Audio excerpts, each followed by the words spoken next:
I would say 80% of the agencies that we've spoken to in the US and Europe are not doing customer service. And their excuse is, no, the brand wants to keep communication style in their way. Like they want to have control over customer service. And I always think, why would you give up communication style in the rest of your listing? Why would you give communication style up in your listing images, in your title, your bullet point, your A plus content, but not in your customer service? Like it just doesn't make sense.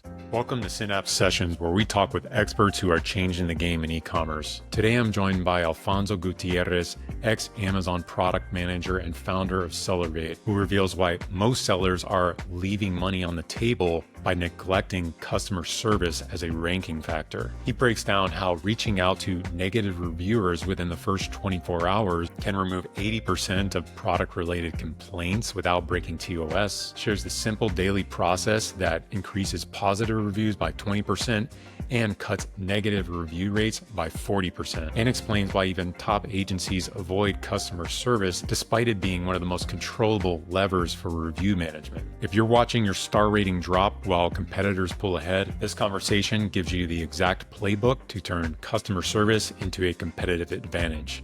Let's jump into the session. What are you seeing as a lot of Amazon sellers missing or needing help with in regards to customer service on Amazon? And also kind of how did this become your main area of focus? How did you get started in all of this? So it's actually a funny story because the reason my focus shifted towards customer service was actually because my focus was not on customer service before. It was I run a small boutique agency called AGV Media for generic Amazon brands. We weren't specialized. And something interesting happened, which was basically that we saw one of our brands, which was, a multi seven-figure brand that had been selling on Amazon since 2017, I believe. We saw them, or I randomly came across one of their responses from their customer service team, and it was something like super small, like it was nothing very important, but it made me want to dig deeper, and that's where I found the real problem. The thing that I found was basically someone had reached out pre-sale, so and a question regarding one of their products. It was something along the lines of, "Hey, can I use this product for X?" And the answer from the brand, I was just super surprised from this multi seven-figure brand that had been on Amazon for super long was yes, and it was like like I saw it and I couldn't believe it. And it wasn't that important because at the end of the day, it's one interaction. You're not missing out, on something major about the brand. But that small hint that something so subtle was not being taken care of made me want to dive dive a little deeper. And that's where I found the big issue, which was that 100% of the interactions were like that. Zero Right. personalization, zero branding, like nothing. Um, and that's kind of where this all started. This whole journey that eventually led to Sellervate being what it is today. Okay. This comes from you actually had experience yourself in Amazon. Tell me a little bit more about that. Yeah. So my experience or my contact with Amazon is actually a little older than my agency. I started my Okay. professional career as a product manager at Amazon, Amazon Spain, and I was working on the vendor central side. As a product manager, I was pretty closely involved with brands like Xiaomi, Apple. It was electronics at the time. I was part of the technical team within those product managers. So I wasn't directly involved in the actual management of the brands, but it's also one of the reasons why I now run away from 1P brands to manage, is because I see the lack of care that smaller brands, so not Xiaomi, not Apple, but the smaller ones have from vendor managers. Mm. And I eventually got tired of the corporate world. It wasn't really my thing. I know a lot of people that were super happy, but it just wasn't clicking with me. And that's when I started off as a freelancer, so basically managing Amazon accounts as by myself. And then that slowly started growing to a small boutique agency. AGV media, as I said before. Right. And that's where I started, getting more involved in actual account management, getting more experience with all these things that have essentially taken me to Sellervate. Every one of those small details that you can't learn unless you actually manage a brand with your hands. That's basically what got me to today. Okay. So why is customer service that you're seeing it so critical, specifically on Amazon, uh, Yeah, versus other platforms? Or or is it the same? I would say it's not the same, and precisely because Amazon, like not the sellers, but Amazon has essentially sold this image that they're customer first, customer Uh, centric, which is true. And because it's true, I think Amazon customers have become like their own separate um, beast, to call it something, where they're like way more, they're like a lot more demanding than another customer would be. And they're also very light on the trigger to pull, a bad review, bad seller feedback, to open an A to C claim if you're doing FBM. So the Amazon customer has to be taken with a lot more care. And also, reviews are such a big part of Amazon, of the whole flywheel. CTR gets affected, conversion rate gets affected, and that indirectly is obviously, majorly influenced by the product. But customer service, especially on FBM brands or especially on things like supplements, electronics, um, brands that rely heavily on how the product works and might have product specific questions that Amazon's customer service, even if you're doing FBA, can't answer. They're at the end of the day, they're going to interact with you and you can have some sort of influence over those reviews. So customer service is super important, not only for a brand image or from a brand image perspective and the benefits that has for that, but also for the review management side. Both the positive ones, which is a little more limited because you're limited to the amount of tickets that come in, but also to the negative review side. The negative review side.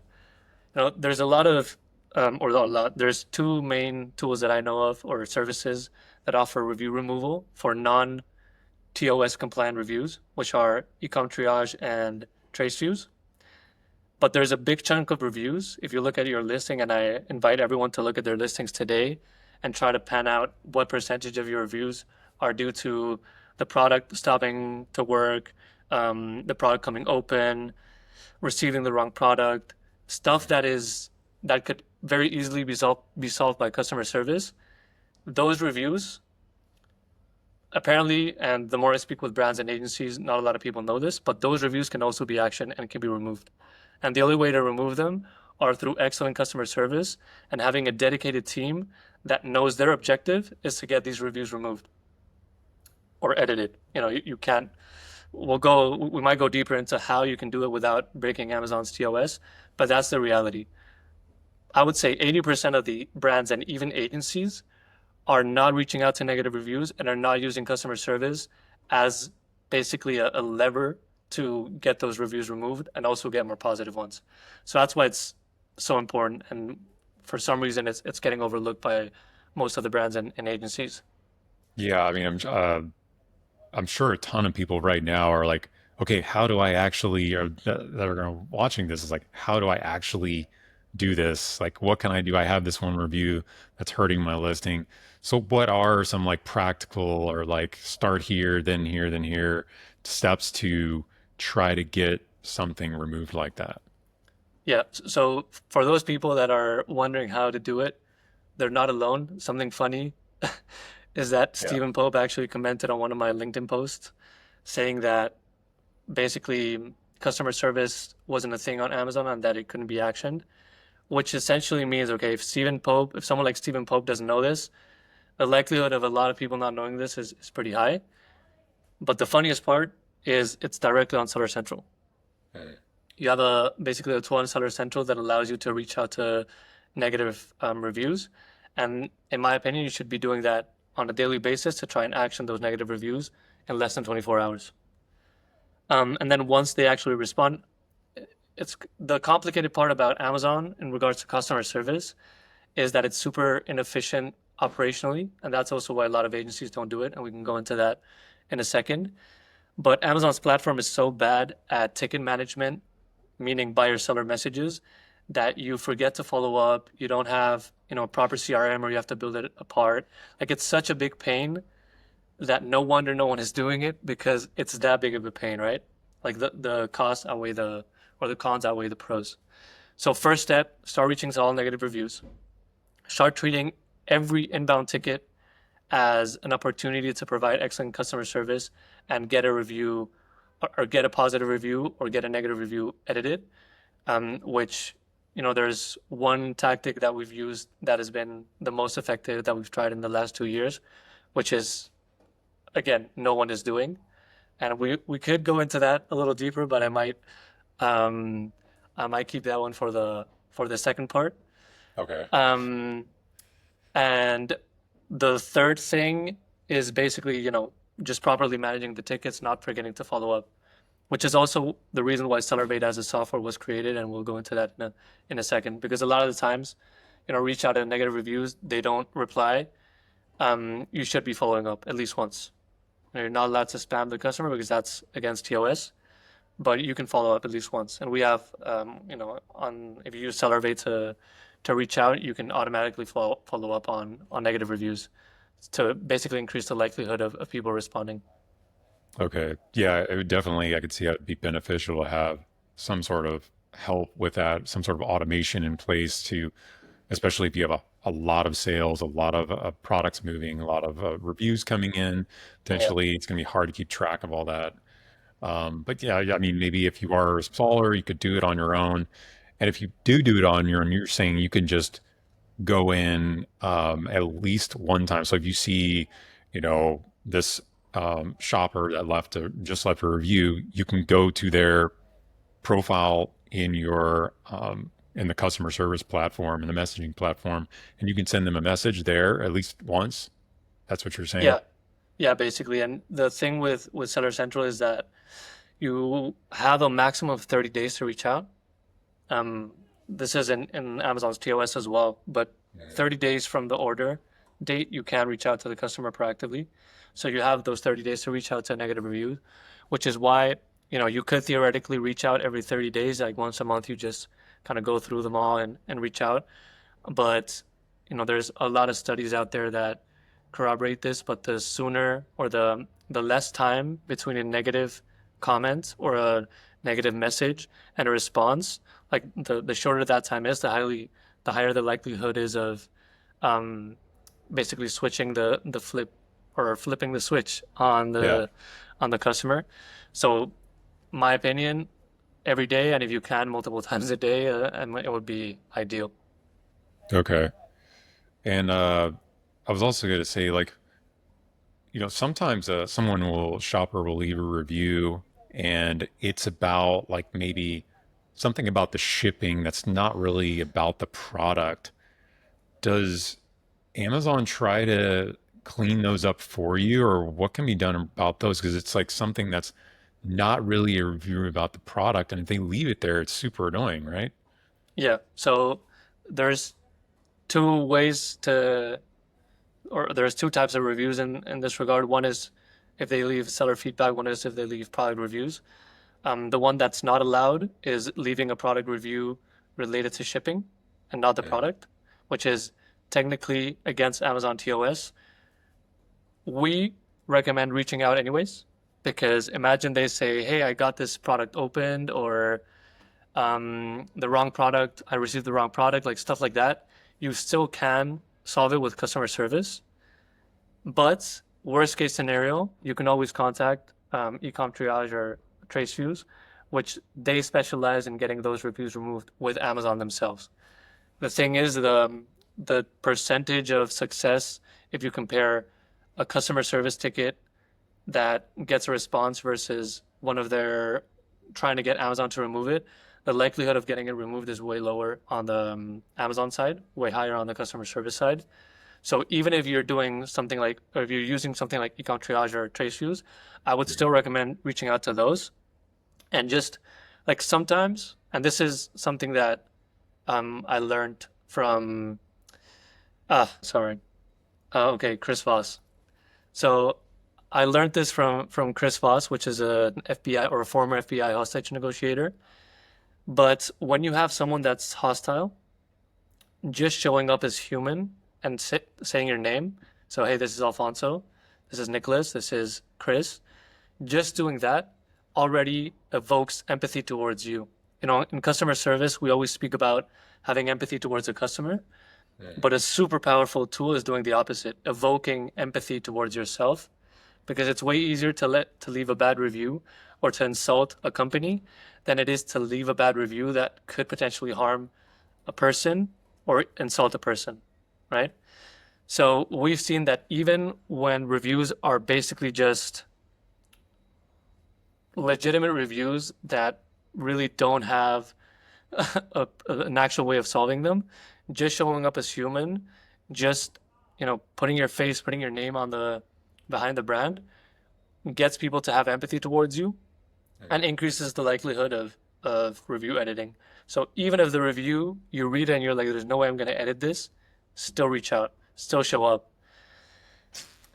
The thing with customer service, and I just can't understand why some brands and agencies do this, is it's something that's pretty low on the checklist of what should I do with my Amazon account. You know, you have SEO, listing images, PPC, deals, whatever it may be, and then they see customer service as this thing that's like in the low part of their checklist, and instead of still doing it, they're like, I don't care. Like, this is too much work. I'm just gonna leave this. I'm just gonna completely abandon this, which is something that I personally can't understand, and that I think harms them more than they probably think. Right, because the reviews are so important on Amazon, and you get some bad reviews, it can sink your whole the Amazon side of your business, at least for your brand, Yeah, potentially for that no, product. 100%. I Yeah. mean, already a change from 4.3 to 4.2, which is the point where Amazon rounds it down to 4 stars before you click on it. That's already like a Okay. 20. I forget the exact metric, but it's already like a 20% drop in CTR and like a 10-15% drop in conversion rate. So, it's important to be there. It's important to treat customer service as another part of the business and not just something that you want to get out of the way, even if it's operationally pretty heavy, especially if you're on Amazon, you want to do all these things that we've been talking about, which we have a solution for that we can talk about, at the end. But yeah, Yeah, for no, sure. if you're a brand or an agency and are still neglecting this, uh, day one today that this gets taken over. Yeah, yeah. Yeah, a couple things there. I guess first, so when you're reaching out to a shopper, I just wanted to ask, um, how much you have to be careful with like TOS and how you're replying to them, because that's another thing I want to make sure people get right, because that can be tricky too if you reach out and say the wrong things. What are some like do's and don'ts there when you're trying to correct a review and talk to them? Yeah, so it's super important because one mistake, Amazon's specifically with customer service, like if you try to divert them to your website or you like send them bank info, if you're doing a like off Amazon repair, stuff like that, Amazon will warn you. But with stuff like review manipulation or asking to get a review removed or asking someone to edit the review, Amazon can completely shut your account like this, like they won't warn you. So to answer your question, it's super important. How you can do it is just, reading the TOS, learning it, memorizing it, and doing, everything you can to make sure that you're complying with Amazon's TOS in every message. What I recommend is usually, hey, if there's something that's a little iffy, work on it. You can also speak with ChatGPT, though, to basically get the finest way of not being in that gray area. From that answer, like try to keep it as specific as possible. Like, hey, this is the phrase that I'm going to use to get a review edited if the product has broken down in less than 6 months. Create a template and use that template 100% of the time. The moment you have something that's TOS compliant that you've tested over a long period of time and it hasn't done anything, just reuse that TOS compliant phrase as much as you can, which is what Okay. we also do. We've been testing. We haven't got any complaints from Amazon in the 2 years that we've been doing it. But what we basically have is we have this thing called smart commands, which is essentially like templates, um, the next evolution of templates. And we have certain commands for certain sellers and certain products, and we just reuse those commands over and over again. We also integrated on this pretty cool feature on Sellervate, which is every time you send a message, there's going to be an AI checking your message, and it's going to flag the message as TOS incompliant and revert the message until you reconfirm it. So, Okay. having that extra man in the loop, which is actually an AI in the loop, checking for specifically for TOS compliance, is also something that we've seen work super well. Okay. Nice.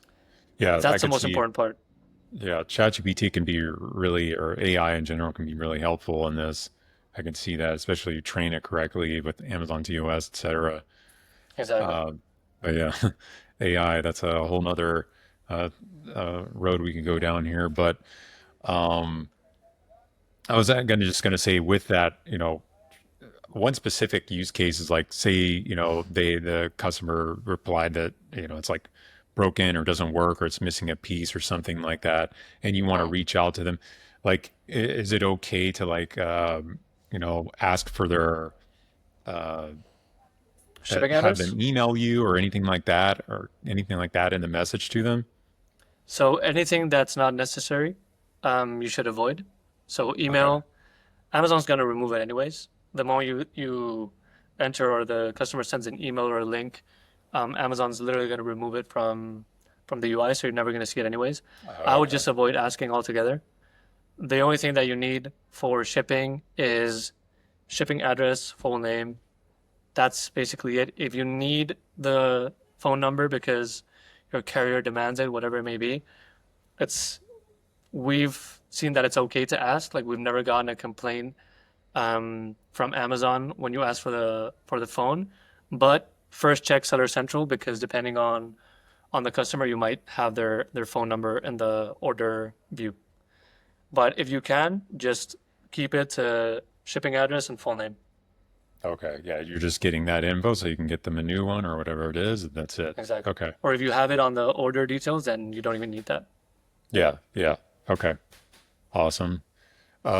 Let's see. Now, one other thing, like from what you were saying before that, also like with regard to like the star rating and all that, um, how much of that is like kind of like algorithm wise on Amazon? It's seeing you maybe you have less than 4 stars or less, or 4.2 stars or less now, and that hurting your overall rank versus just people seeing that and psychologically, okay, this product isn't as good as someone else. I'd say it's 90% human based Okay. because this is just me assuming, but I would assume that the Amazon algorithm just has a certain weight to like um, paired or linked to the reviews, and the difference in weight from a 4.3 to a 4.23, which is probably what Amazon has in their backend, is not going to shift the ranking just based on reviews as much. But the psychological effect of going from a 4.5 star before the click to a 4 star, that Right. difference in CTR is definitely gonna harm you more. So I think it's more like psychology based and more human based. Okay. Okay, that makes sense. I just wanted to make sure people understand that it really is because it could also depend on, I guess, the category of products. Some categories just generally have a lower review rating, but that 4.2 mark or 4.3 mark, that's been like kind of the classic number. That's kind of overall Amazon. Sometimes it can depend on the niche. Yeah, no, 100%. Niches like electric scooters, at least here in Europe, the like having a pretty good rating, like I would say like 80th percentile is like a 4.2 or 4.1 even, and the usual like the average is like 3.9, 4.0. So it definitely depends on the niche. Um, it also depends a lot. Like if you're in an electronics niche with a high high average order value, where the amount of reviews is probably sub 1K or around the 1K, that's where review management becomes even more relevant for two reasons, right? One, you're doing reviews. You're doing electronics. And two, you're in a low review volume niche, which means every review counts or has a lot more weight than in other like more low budget 14,000 review niches, which is still relevant. So the more I speak with agencies, specifically to try and get them to use our tool, which has enabled us to become super efficient and offer like software level prices for the managed service. Um, when we speak to them to be like, hey, we're doing this super efficiently, the surprise is that they're not doing it. I would say 80% of the agencies that we've spoken to in the US and Europe are not doing customer service. And their excuse is, no, the brand wants to keep communication style in their way. Like they want to have control over customer service. And I always think, why would you give up communication style in the rest of your listing? Why would you give communication style up in your listing images, in your title, your bullet point, your A plus content, but not in your customer service? Like it just doesn't make sense. And for me, the excuse, if the other agencies will allow me, is just purely cost based. Like if you don't use Sellervate or something similar like eDesk or Zendesk, which are less vertically integrated with Amazon, but still work to make things a little more efficient. If you don't use a software tool, using Seller Central is going to cost you 4, 5, 7, I would say even 10x the amount than if you were using tools like eDesk, and if you're using tools like Sellervate, which is specifically built for Amazon, it's even cheaper. So I think that the excuse is basically that it's not worth it for them to get involved in customer service, to do SOP management, onboarding, handling all the tickets from the different accounts, having to jump from one Seller Central account to the other. I think that's the reason why a lot of these agencies are not doing it. And it's also the reason why we opened the managed service side. Before we were just doing customer service for AGV Media as part of full account management. Now we're offering customer service as its own thing, specifically because all of these agencies that manage, over 1,000 brands easily, the ones that we've spoken with in total, none of them are doing customer service. So it just makes sense for the seller or for us to offer this to the seller because we know that there's a gap and we know that 80% of sellers are not doing this right, or that they don't have a specialized team, so they could be hitting Amazon's TOS, or they could be breaking Amazon's TOS. They're probably not reaching out to negative reviews. So it's also the reason why Sellervate as an agency, as a managed service, was born. Okay. Yeah, I get like 100%. I can see how, yeah, it could be a huge cost, and not just in dollar wise, but also in time for an agency to do that. They have to hire additional people or an employee if they don't have some sort of application to help automate that process, or another team to take care of that for them. Yeah, very difficult. And some agencies, they're just focused on PPC, and that's fine if that's their main focus. But there's others that are full service management, but they'll still leave that part out. Yeah. Yeah. Yeah. No. And usually what I've seen these full service agencies do is they have a VA that's usually in charge of, catalog management, seller support tickets, stuff like that. And they also do customer service. What ends up happening here? Average response times are like 12 hours because they just go on the messages section once a day. Most of them don't have their notifications set up correctly, so they're not even getting notified the moment a message comes in. And, I get it because it's also super hard to measure the amount of volume that you have just because there is no analytics tool on Seller Central. And if you don't use something like Sellervate, you're never going to know, what amount of tickets you have per seller and what amount of tickets you have compared to your total orders. So what percentage-wise, your average response time. It's such a black box that they don't even know how inefficient they are. They're just like, oh, someone's doing it. I guess it's going well. I don't know. CSAT score inexistent. Like it's very opaque if you're just using Amazon, and even with tools like eTester, analytics are pretty bad. So I get it. You know, it's also a hard thing to measure, which inevitably makes you not be able to make informed decisions. So Yep. So yeah, whether it's pretty important here, whether it's a seller, an agency, or if you're a brand listening to this right now, it may be a brand listening right now that's using a VA to handle that part of their business.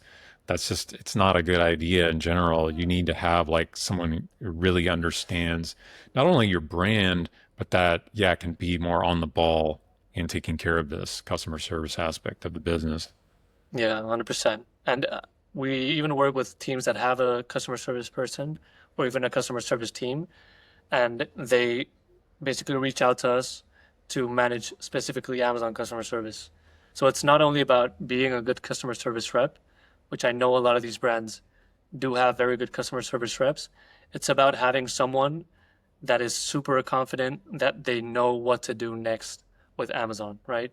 And if someone says, "Hey, I didn't get my refund," then you know that you might be able to open a seller support ticket. Just having that whole Amazon context, being hyper focused on getting negative reviews edited without breaking TOS, getting more reviews, positive reviews without breaking TOS, you know, getting all the information without accidentally breaking TOS.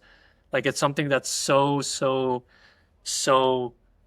fragile that you're better off just having someone, even if it's someone in house, just have someone specifically learn and grind Amazon customer service, and then do the rest. But Amazon customer service should be, you know, the main focus of the business in terms of customer service. All right. And real quick before we finish up here, but like what could happen if, if you do something wrong in regards to TOS, and what are some of the negatives that can happen? Yeah, so I would say the worst thing that can happen. Well, let's start with the least worst thing. So with the best thing Okay. that could happen is Amazon sends you a performance notification. So it's relevant here to check your account health daily, which a lot of agencies and brands do anyways. It's a core part of the process because it can come from other Yep. places. But also your performance notifications, because sometimes when it's related to customer service, they might only notify you through performance notifications and not show it in the account health dashboard. So it's super relevant to do that. That's the best thing that could happen. The worst thing that could happen is that Amazon detects that you've been mass manipulating reviews or mass asking for review removals, and they shut your account without prior notice. I've never seen that, so I speak from the tales that I've heard and from people that have had similar experiences, but I've never personally seen it. So I'm assuming that it happens without prior notice, and I'm assuming that it's a thing. But I've been told. I haven't seen it in my own skin, and I hope to never see it.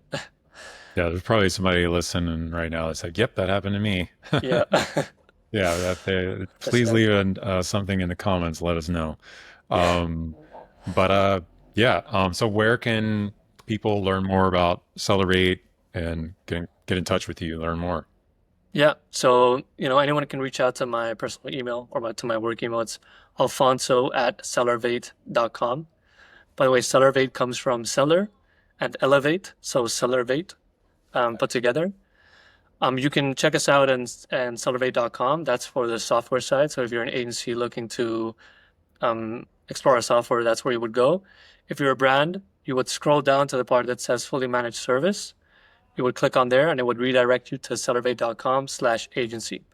You can also put it directly in the URL and it'll redirect you to our full suite of services, which is basically full buyer seller messages, return management if you're doing FBM, seller feedback management, negative review removal, and everything that's related to customer experience.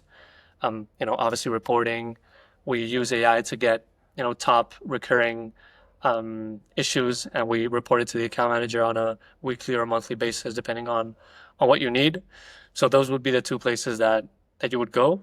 And something that I also want to mention is that for agencies specifically, we do also offer the fully managed service as a white label. So you can basically hire a team specifically to manage your customer service, which would be us, and review removal. And as I said, we're so efficient in doing it that it's 100% going to be cheaper than hiring a person because our prices are pretty close to software prices because of this efficiency that we've gained from our own tool. So yeah, if you need anything, those are the three places. And also, LinkedIn, Alfonso Gutierrez, which is probably a little harder, but you can also find me. Okay. Well, yeah, I'll leave all those links down below in the description of the video so people can get to them easily. And yeah, very valuable, very important stuff today, Alfonso. Yeah, thanks for coming on. Thanks for having me, Nicholas.